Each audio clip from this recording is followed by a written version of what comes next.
नमस्कार दोस्तों, मैंने अपनी पिछली वीडियो में कहा था विद्या बायर्स में क्वाइटली एक्यूमुलेशन हो रही है। पावर एंड केबल सेक्टर की ग्रोथ का फायदा मिल सकता है।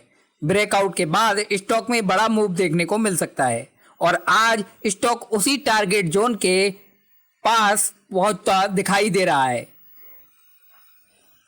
पावर सेक्टर में लगातार इन्वेस्टमेंट बढ़ रहा है और ट्रांसमिशन एंड डिस्ट्रीब्यूशन नेटवर्क का विस्तार हो रहा है। रिन्यूएबल एनर्जी प्रोजेक्ट्स तेजी से बढ़ रहे हैं और इन सब के लिए बायर्स और कंडक्टर्स की डिमांड भी बढ़ रही है। जहां बिजली जाएगी वहां वायर की जरूरत तो होगी ही। मार्केट इस टाइम क्या संकेत दे रहा है? स्मार्ट मनी धीरे धीरे इंटरेस्ट दिखा रही है।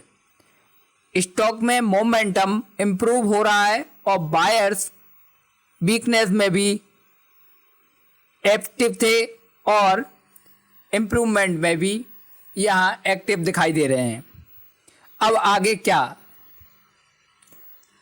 स्टॉक के अगर चार्ट पे देखें तो हमने जब डिस्कस किया था तो ये स्टॉक 87 रुपये के पास यहाँ ट्रेड कर रहा था और यहाँ से हमने रेजिस्टेंस जोन जो बताया था वो पहला रेजिस्टेंस इसमें 94 रुपये और उसके बाद 106 रुपये, लेकिन स्टॉक उससे ऊपर आज 114 रुपये पर ट्रेड करता हुआ नज़र आ रहा है। स्मॉल कैप में सबसे बड़ा पैसा ब्रेकआउट से पहले बनता है, लेकिन अब ध्यान से सुनो, स्टॉक पहले ही अच्छा मूव दे चुका है, इसलिए प्रॉफिट बुकिंग कभी भी आ सकती है। फोमो में अब बाइंग मत करना वरना फंस सकते हो। मार्केट में दौड़ते हुए स्टॉक के पीछे नहीं, सही मौके का इंतजार करना चाहिए।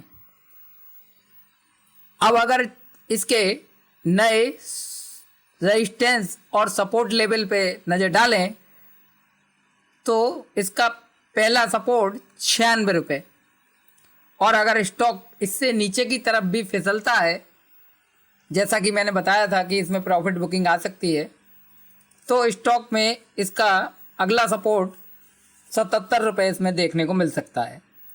फिलहाल स्टॉक यहाँ से बुलिश नज़र आ रहा है। वहीं अपसाइड में अगर इसके इम्पोर्टेंट रेजिस्टेंस लेवल पर नज़र डालें तो पहला रेजिस्टेंस 114 के बाद 121 रुपये का देखने को मिल सकता है और 121 रुपये का लेवल अगर ब्रेकआउट कर दिया और उसके ऊपर सस्टेन रहा तो फिर 142 रुपये का इसमें आपको दूसरा रेजिस्टेंस जल्द देखने को मिल सकता है।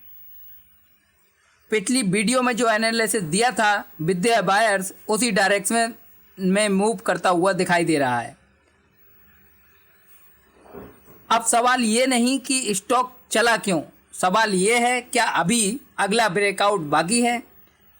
आप कमेंट में बताइए, क्या स्टॉक 121 रुपये और 142 रुपये तक जाएगा? यस या नो?